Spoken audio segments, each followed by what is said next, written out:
So first things first, we're gonna take some cranberries and throw some hot water over the top of them.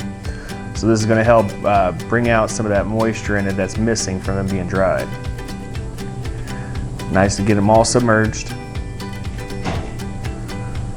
Here, next up, we're gonna take our dry ingredients. You're gonna take the flour, the brown sugar, the cinnamon, and the salt. Mix that all together, get it all incorporated. And then once you get that mixed up a little bit, you're gonna throw in the oatmeal. You're gonna mix that up really nice, make sure everything's evenly dispersed. And then you're gonna pour in the shortening. Mix that really nice, you're gonna get some good crumbles.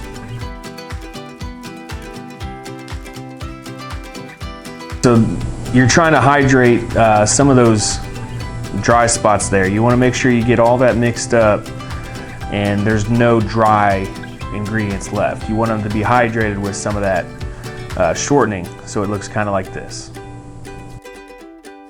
So next up here we have the cranberries that have been sitting to the side. We're going to drain all those, remove all that liquid. So now we're going to take the apples and we're going to mix that with the cinnamon and our sugar. And then we're going to mix all that together. We're making a nice mixture here for the apples. You've got the cinnamons all spread throughout with the sugar, along with the lemon juice and the liquid. So now we got the cranberries. We're tossing the cranberries in. Again, mixing that up to get all those cranberries mixed throughout the whole tub there.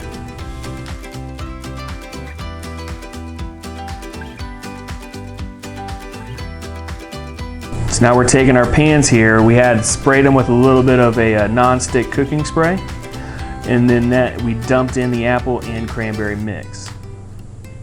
So what we're doing here is we're spreading it nice and evenly, getting it dispersed through both pans here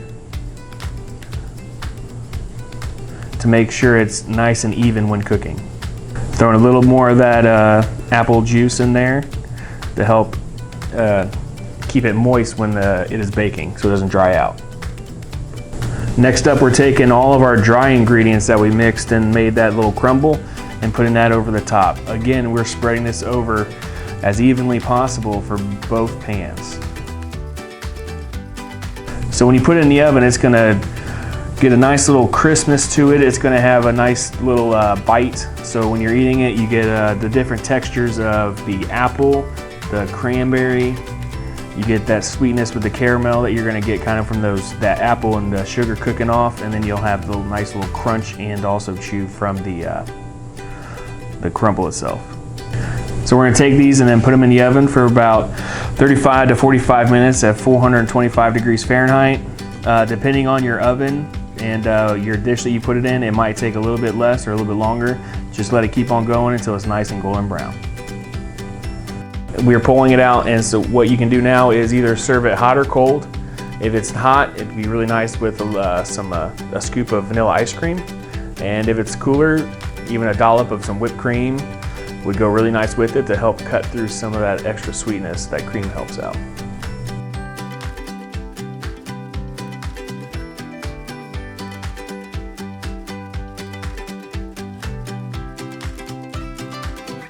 Fun stuff for you guys to try today. So we have a Apple Cranberry Crisp. It's really nice. You got some good sugar. You get the apples and the cinnamon. You got dried cranberries that are mixed into it, and it has a nice little crispy crunch to it also from the crisp. All right. So what we're gonna do is me and Dan, we're gonna come around. We're gonna pass them all out for you guys to try. Okay. So if you want to try it, put your hands up in the air when we come by.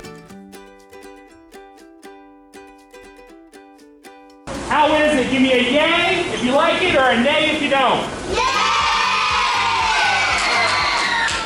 The students loved it. I think almost everyone tried it.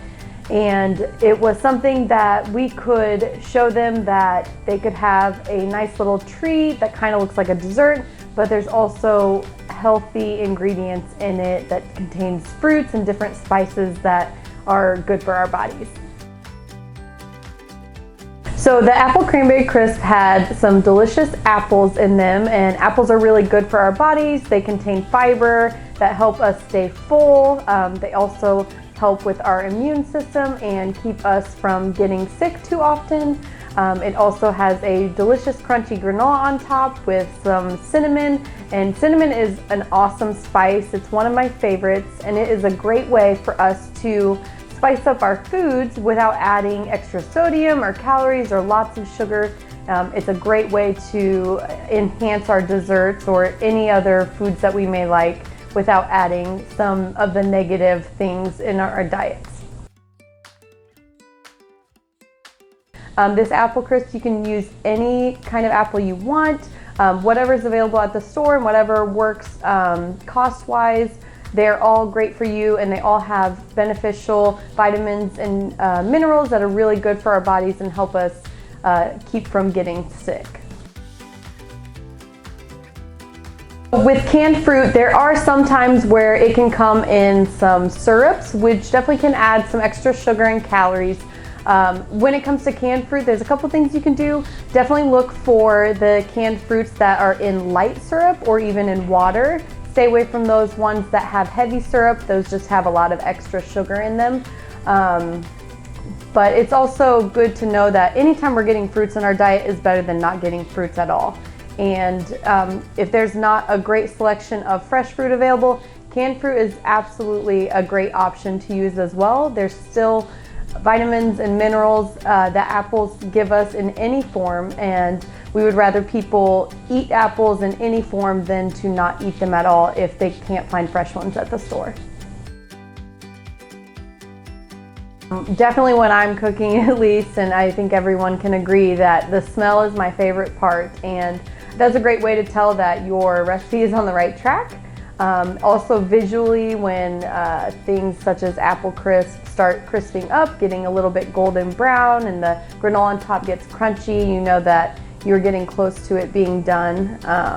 Those are definitely great ways to make sure that you have completed your recipe correctly and that it's ready to eat.